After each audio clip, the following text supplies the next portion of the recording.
Hello, the story I have for you today is called Monsters Are Afraid of the Moon, and it is by Marjane Satrapi.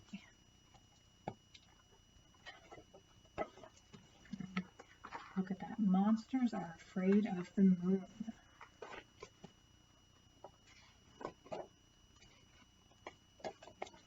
Once upon a time, there lived a little girl named Marie. Marie loved having fun all day long. She picked cherries from her cherry tree, played with her kitty cat, read funny stories, and drew pictures of bunnies. But when the sun set each night, everything changed. You see, as soon as Marie climbed into bed, three of the scariest monsters who ever lived would come out from the shadows.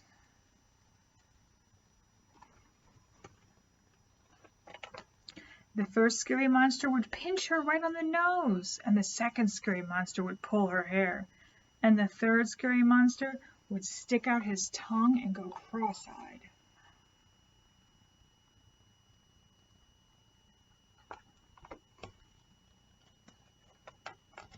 Marie didn't know what to do. If she hid, the monsters always found her, and she just didn't have the strength to fight all three.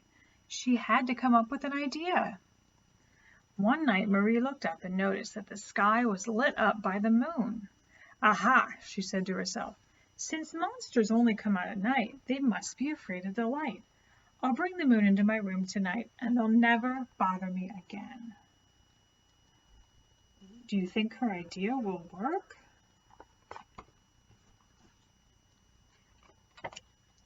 She took a huge pair of scissors, cut the moon out of the sky, and put it inside a lovely birdcage over her bed. And her plan worked perfectly. The monsters left Marie alone.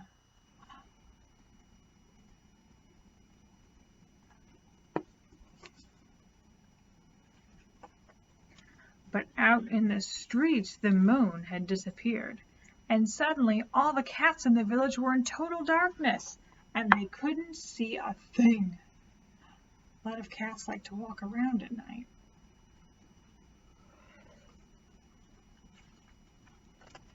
In the dark, they bumped into everything. At first there were dozens, then hundreds of cats in the hospital for a bump on the head, a scratch on the ear, or a broken paw. Look at all those poor cats.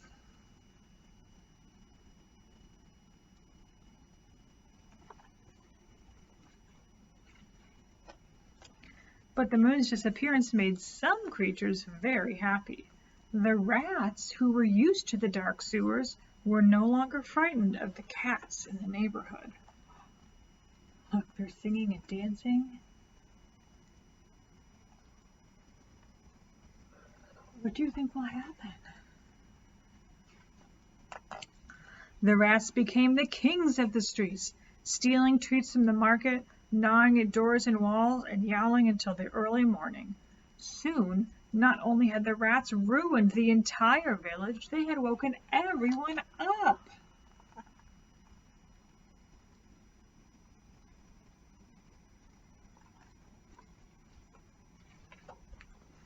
The situation became intolerable. The cats decided to see their king, explain the predicament, and ask for his help. Intolerable means you just can't stand it anymore, and the predicament is a problem.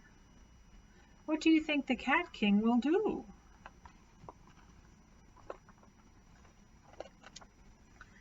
So His Majesty the Cat King, accompanied by his cabinet minister, went to see Marie. "Marie," said His Majesty, "we cats can no longer go out at night. The rats have taken over the streets, and now they are not afraid of anyone. You must return the moon to the sky." Do you think she'll do it? Why?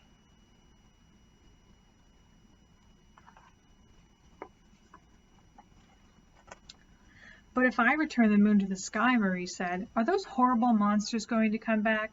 The moon is the only thing that keeps them away because it makes my room light at night. Without the moon, I'll be afraid again."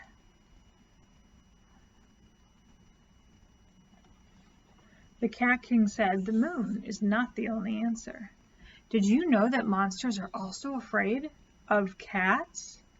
I will send one of my soldiers to stay with you at night. He will sleep at the foot of your bed, and that will keep the horrible creatures away. In exchange, you must give back the moon. I didn't know monsters were afraid of cats. Do you think Marie will do it?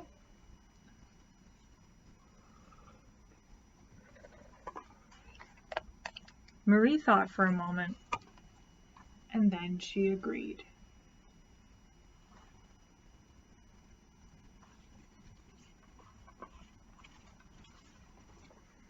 So when you see a little girl with a cat sleeping at the foot of her bed, now you will know why. The cat keeping an eye out. The end. What do you think about that? Do you think monsters are really afraid of cats or the moon? Who knows? I hope you liked that story. I had fun reading it to you. Bye.